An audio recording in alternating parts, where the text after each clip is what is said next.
కేటుగాలు collector పేరుతో నకిలీ WhatsApp ఖాతాను సృష్టించారు. కలెక్టర్ చెరుకూరి శ్రీధర్ పేరుతో మోసం చేసేందుకు ప్రయత్నించారు. ఈ విషయాన్ని గుర్తించి కలెక్టర్ కార్యాలయం అప్రమత్తమైంది. ఆ ఖాతా జిల్లా కలెక్టర్ది కాదని స్పష్టం చేసింది. నకిలీ నంబర్ల విషయంలో ప్రజలు అప్రమత్తంగా ఉండాలని సూచించింది. ఫేక్ ఐడీలను నమ్మవద్దని కోరింది. కలెక్టర్ ఫోటోలు ఉపయోగించి ప్రజలను మోసం చేసేందుకు ప్రయత్నించే వారిపై చర్యలు తీసుకుంటామని హెచ్చరించింది.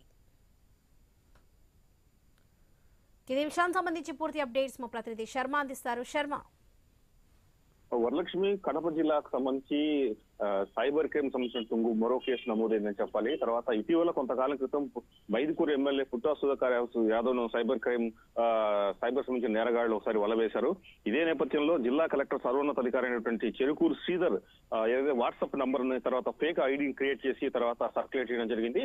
అప్రమత్తమైనటువంటి జిల్లా కలెక్టరేట్ కార్యాలయ వర్గాలు వెంటనే అప్రమత్తమయ్యాయి. తర్వాత ఇది కలెక్టర్ సంబంధించింది కాదు, తర్వాత ఈ ఐడి కూడా కలెక్టర్ ఎటువంటి వాడరు అనే విషయాన్ని స్పష్టం చేస్తూ ప్రజలకు ఒక ప్రకటన చేయడం జరిగింది. ఎవరు కూడా ఈ ఫేక్ ఐడితో ఫేక్ నంబర్ తో ఉన్నటువంటి దీన్ని ఎవరు నమ్మొద్దు, వెంటనే ఏమైనా మీకు సమాచారం ఉంటే ఎటువంటి మోసానికి గురి కావద్దంటూ ఒక ప్రకటన చేయడం ఒక సంచలనం కలిగిస్తుంది.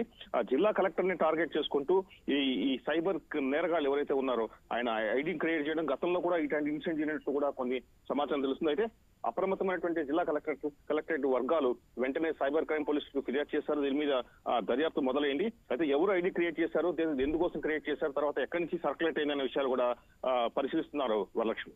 Right Sharma, thank you.